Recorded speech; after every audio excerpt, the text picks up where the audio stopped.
नमस्कार, तारात्रा boys YouTube channel पर आप सभी का एक बार फिर से बहुत बहुत स्वागत है। और आप हमारे यूट्यूब चैनल पर नए हैं तो चैनल को सब्सक्राइब जरूर करें। उत्तर प्रदेश विधानसभा चुनाव की 403 सीटों का आज सबसे बड़ा महा ओपिनियन पोल एक बार फिर एबीपी न्यूज और आज तक ने जारी करके उत्तर प्रदेश की पार्टियों में नींद उड़ाकर रख दी। 2022 के विधानसभा चुनाव में 75 जिलों की 403 सीटों पर होने वाले चुनाव में राजनीतिक पार्टियां सक्रिय हो चुकी है। नए साल के लगते ही पार्टियों ने लगातार अपनी रैलियां करनी शुरू कर दी है। उत्तर प्रदेश की चुनावी महारैलियों को लेकर जहां अखिलेश यादव, सीएम योगी आदित्यनाथ और प्रियंका गांधी वाड्रा पिछले कई दिनों से रैलियों पर रैलियां किए जा रहे हैं, लेकिन आज पश्चिमी यूपी और उत्तर प्रदेश की 403 सीटों में से 150 मुस्लिम सीटों का ओपिनियन पोल जारी कर दिया एक बार फिर से एबीपी न्यूज ने। एक एक करके आपको बताएंगे उत्तर प्रदेश की 403 सीटों के बारे में। उससे पहले दोस्तों, हमारे चैनल पर आप नए हैं तो चैनल को सब्सक्राइब जरूर कर दें और वीडियो के बीच में पूछे गए सवाल का सही जवाब देकर आप भी जीत सकते हैं इनाम। तो कमेंट बॉक्स के अंदर कमेंट जरूर करें और आप ये भी कमेंट जरूर करें कि आप कौन से विधानसभा क्षेत्र से हमारे वीडियो को देख रहे हैं। उत्तर प्रदेश की सियासी राजनीति के अंदर इस बार समाजवादी पार्टी और बीजेपी की सीधी टक्कर नजर आ रही है।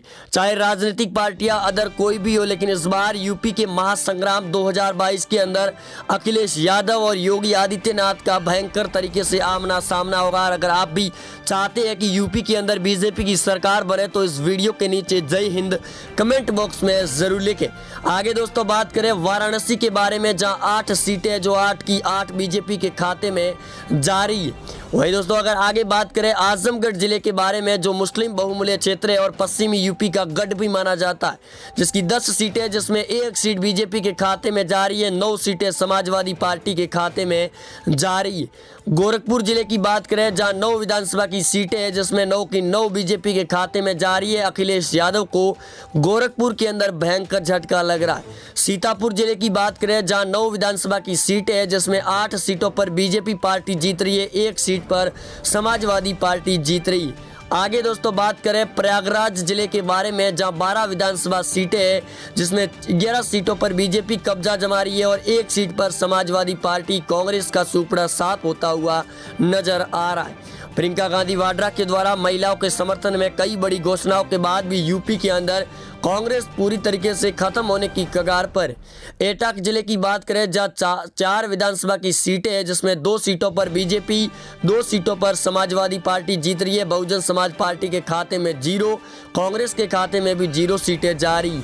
लखनऊ जो नवाबों की नगरी है उसके बारे में अगर बात करें, जहां 9 विधानसभा सीटों में से 6 सीटों पर बीजेपी पार्टी जीत रही है, 2 सीटों पर समाजवादी पार्टी, 1 सीट पर बसपा और 1 सीट पर कांग्रेस के खाते में जा रही है। वहीं औरैया की बात करें जहां 3 सीटें, जिसमें 1 seat BJP, 1 seat Samajwadi party के खाते में, 1 सीट बसपा के खाते में जाती हुई नजर आ रही है।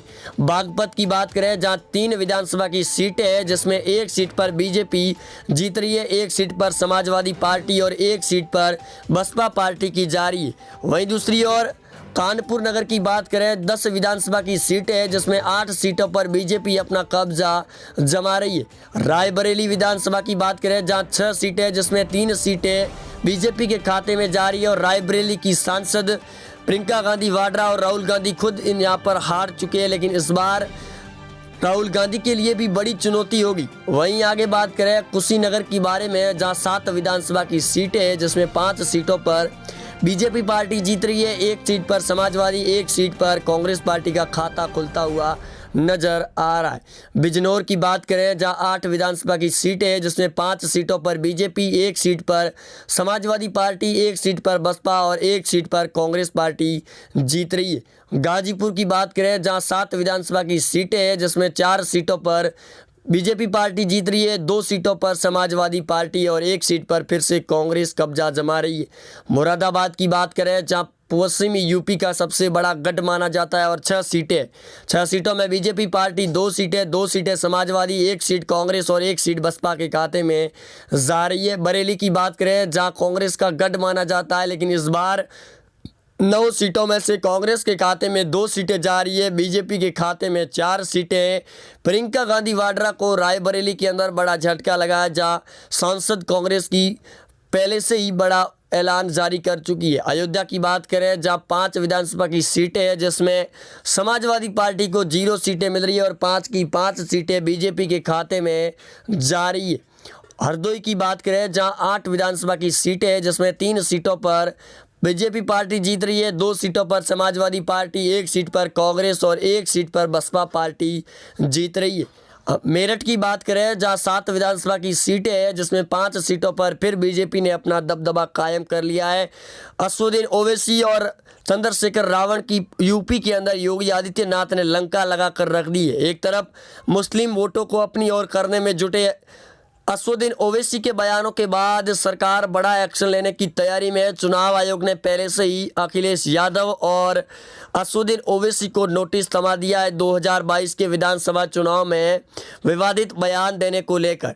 इस बार यूपी विधानसभा चुनाव में कांग्रेस, बसपा और समाजवादी पार्टी, बीजेपी पार्टी की आमना सामना होगा, जहां सबसे बड़ा गढ़ माना जाता है और पूरे भारत की इस बार यूपी विधानसभा चुनाव में नज़र टिकी हुई है। जहां कृषि कानून बिल वापस लिए जाने के बाद यूपी हो या फिर पंजाब हो या उत्तराखंड की सरकार हो, इन राज्यों के अंदर बीजेपी पार्टी अपना फिर से दबदबा कायम करती हुई नजर आ रही है। एक तरफ से ये यूबीपी न्यूज और फलोदी सट्टा बाजार ने जो सर्वे जारी किया है 403 सीटों पर, उसमें यूपी सरकार और बीजेपी पार्टी को एक बार फिर 295 प्लस सीटें मिलने का दावा किया जा रहा है। कांग्रेस पार्टी को सिर्फ 10 सीटें मिलती हुई नजर आ रही है। समाजवादी पार्टी 120 सीटें जीतती हुई नजर आ रही है, जो बहुत ही कम सीटों पर अंतर नजर आ रही है।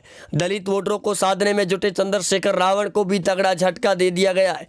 एक तरफ दिल्ली के अंदर अरविंद केजरीवाल की पार्टी आम आदमी पार्टी भी यूपी के विधानसभा चुनाव में गृह मंत्री अमित शाह की हुई रैली जालौन के अंदर बड़ी चुनौती दे डाली है विपक्ष को कि अगर औकात हो तो वो सामने आकर चुनाव लड़े, क्योंकि योगी सरकार ने जिस प्रकार से यूपी के अंदर जो डर को ख़त्म किया, उसके बाद में अब नेताओं की वाट लगती हुई नज़र आ रही है। कांग्रेस पार्टी का पहले से ही सुपड़ा साफ कर रख दिया है योगी आदित्यनाथ हो या फिर अदर राज्यों के अंदर।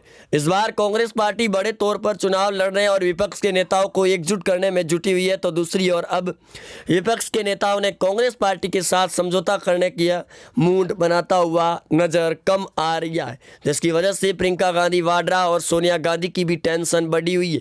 लोकसभा चुनाव 2024 के विधान चुनावों को लेकर भी काफ़ी ज़्यादा इस बार विपक्ष की पार्टियां घेराव करने में जुटी हुई है, लेकिन इस बार यूपी के विधानसभा चुनाव पर पूरे देश की नज़र है।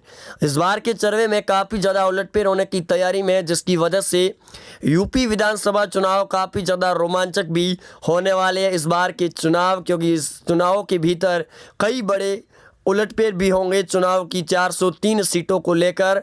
आप जुड़े रहेंगे हमारे चैनल पर और चैनल को सब्सक्राइब जरूर करें, कमेंट जरूर करें। जय हिंद दोस्तों, वंदे मातरम।